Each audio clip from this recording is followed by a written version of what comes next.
everyone, and welcome to another Into the Void real review. This time we are reviewing Jurassic World Rebirth, starring a brand new cast, this time featuring Scarlett Johansson and Mahershala Ali, and directed by Gareth Edwards. The Jurassic Park/World movies have been on a downward spiral for a long time now. With every new iteration, we get our hopes up that maybe this will be the one that recaptures the magic of the original. Unfortunately, most of the time we come away disappointed and let down. The last movie, Jurassic World Dominion, reunited the old cast of characters we had grown to love in the iconic original, but doing that wasn't enough to reignite the series, which for the most part hasn't been great under the influence of Chris Pratt as the main character. With this new one, it's nice to see some new blood this time around, and the trailer did make me excited again to see what is new in store for the Steven Spielberg franchise that just doesn't know when to quit. Slight spoilers are in store, so you've been warned. This time, we have mercenaries that are hired by a pharmaceutical CEO who wants to get blood samples from 3 particular dinos. These 3 dinos are of the nasty variety because where is the fun if they were just some regular veggie-eating brontosaurus or some random triceratops whose blood was needed? Apparently, their blood holds the key to curing heart disease, which, don't get me wrong, that's cool, but it's funny that it isn't something like cancer or maybe an age-defying serum that is at stake. But whatever. It's a disease that is very widespread, so it would be beneficial in a sense to find a serum that allows us to eat that burger and milkshake without worrying about our health. And who am I kidding? It can be a genetic disease for some regardless of their diet.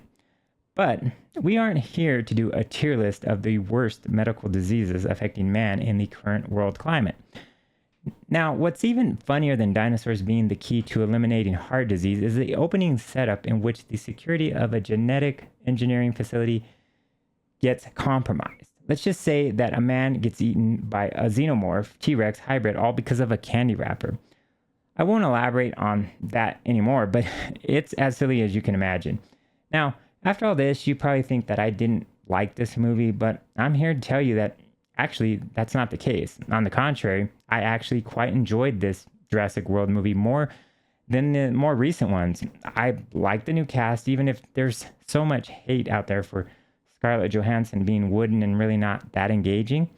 A lot of the sentiment from several reviews is that both main actors, Johansson and Ali, are just here to collect a check. I do watch reviews from other content creators, and while I'm on board with a lot of the negatives spouted from or about this movie on the internet, I don't think that Johansson and Ali are bad in this movie. Now, are they great? No, but their performances didn't bother me. I guess I was just happy to see a change from the previous movies. I don't hate Chris Pratt, but I don't feel he fits in with this franchise very well. If you ask me for the reason why, I really couldn't tell you. A lot of the reasons the chemistry didn't work comes from just the script and the direction mostly, and really can't be put at the foot of Pratt. His story just wasn't that interesting. The Mercenaries for Hire story works more for me, and while we do get a little bit of a exposition dump that is highly formulaic of Zora Bennett, Johansson's character, and Ali's character, Duncan Kincaid's backstory, it really honestly doesn't bother me either. I actually kind of prefer that it didn't get bogged down in the semantics of why these people were the people they were. There are probably going to be 2 more of these movies if it is believed that this is going to be part of the beginning of a new trilogy of movies. We have time to learn more about these characters over the course of those movies. Jurassic World Rebirth has what counts, and that is the tension aspect of being chased and hunted by these creatures who have been thrust into a world they were never meant to be in. The worst one's here.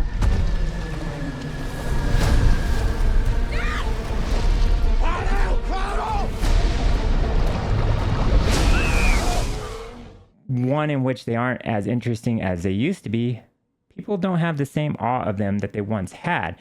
In fact, people have gotten so used to dinosaurs being around that they just leave them to the equatorial island regions to live where people are expressly forbidden to go because of how dangerous they are. Everywhere else, they are going extinct a second time around. Jurassic World Rebirth breaks the fourth wall a bit with this notion that comes into play in the opening moments of the film. Just like the dinosaurs in the film, these films have become stale over the years, and this one hopes to reignite the franchise on what made it great when the original came out on June 11th, 1993. There are several winks to the original, like when the first time our mercenaries see these dinosaurs in their natural habitat, which is reminiscent of the first time Ellie Sattler and Alan Grant set eyes on the pack of brontosauruses in the field.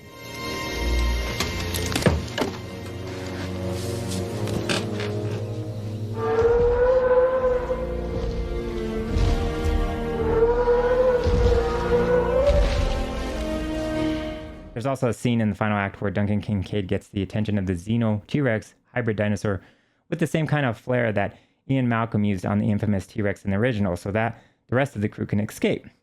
There are many of these scenes, but that is going to happen with these movies that want to recapture that magic. The good news is that there are some standout scenes in this movie that are their own, so I can forgive it for when it goes back to the well a few times. There are some good tension-filled scenes of people trying to escape these creatures, and that is what, in my opinion, is most important in a film like this.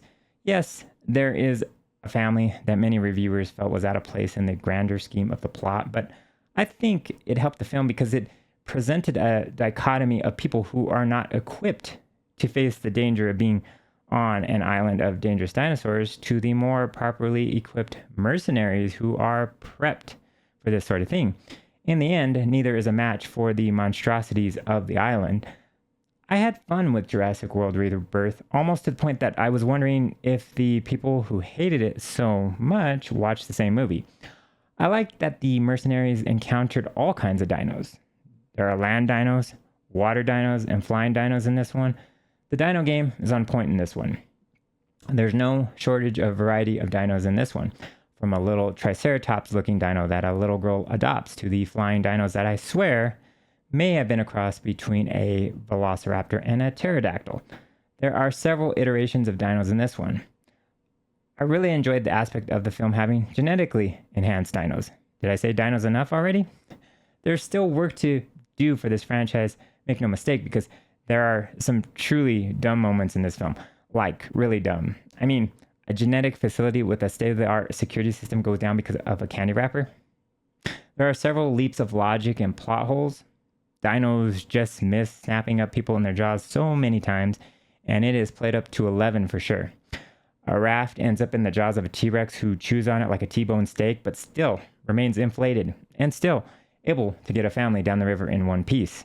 Then, there's an Aztec-like ruin that the group runs into that's never explained. Were there other people on this island? It's never explained. Yeah, the dumb is there, but so is the fun and the tension. Yeah, the new characters aren't perfect, but I'm intrigued by what the rest of the inevitable trilogy has in store for them. Maybe I'm getting soft in my old age. I'm giving Jurassic World Rebirth a 7 out of 10. Hopefully things get tightened up a bit more in the writing, and our new characters become a little more interesting in the future. Either way, I do like where the future of the franchise is headed. It's a start on the right path. Let's just see if it can stick the landing. Guys, what did you think of Jurassic World Rebirth? Rank your favorite Jurassic Park/World movies in order from best to worst in the comments below.